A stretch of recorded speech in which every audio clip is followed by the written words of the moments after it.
আসসালামু আলাইকুম। হাজি tour centre অবস্থা থেকে আমি মাহবুব আলম মামুন আপনাদের সাথে আছি। প্রবাসগামী যাত্রীদের জন্য যে কোনো সমস্যায় আমি সবসময় আছি আপনাদের পাশে। আমি আপনাদেরকে আজকে বলবো মেডিকেল সংক্রান্ত তথ্য, মেডিকেল সংক্রান্ত যে সমস্ত কথাবার্তা হচ্ছে। মেডিকেল প্রবাসীদের জন্য মেডিকেল বাধ্যতামূলক হচ্ছে, সৌদি আরবের জন্য, দুবাইয়ের জন্য বর্তমানে বাধ্যতামূলক করা হচ্ছে এবং মেডিকেল করার পরে সেটা অ্যাটাস্টেড করা লাগতেছে। ওমানের জন্য লাগতেছে, মেডিকেল কাতারের জন্য, যারা ওয়ার্কার ভিসা যায় বিশেষ করে তাদের জন্য মেডিকেলগুলো বাধ্যতামূলক করা হচ্ছে। আর বাংলাদেশে বর্তমানে গামকারা যে মেডিকেল, সেই মেডিকেল খুবই সূক্ষ্ম এবং নিখুঁতভাবে করা হয়। সামান্য ভুল ত্রুটি, সামান্য একটু খুঁত পেলেই তারা আনফিট দিয়ে দিবে, তাতে কোনো সন্দেহ নাই।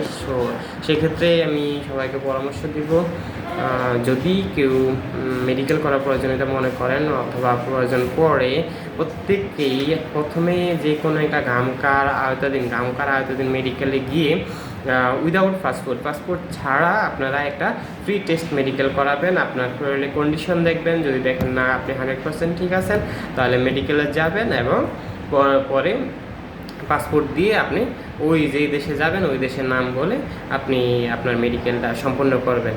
ঠিক আছে, এই পরামর্শ রইল আপনাদের। অন্যথায় যদি দেখেন টেস্ট মেডিকেলে আপনাদের সমস্যা আছে, ঝামেলা আছে, সেক্ষেত্রে যেই প্রবলেমগুলো দেখাবে ওই প্রবলেমের জন্য আপনারা মেডিসিন আছে অথবা ডাক্তারের পরামর্শ নিয়ে এটা একটা প্রপার সলিউশন করে তারপরে মেডিকেলে যাবেন। এছাড়া মেডিকেলে যাবেন না। আর মেডিকেল ফি হচ্ছে বর্তমানে 8,500 টাকা। স্লিপের জন্য কিছু টাকা নির্ধারণ করা হয়, যেটা অনলাইন খরচ দেওয়া হয় 800, 900, 1500 যেভাবে নেয়, এই আর কি।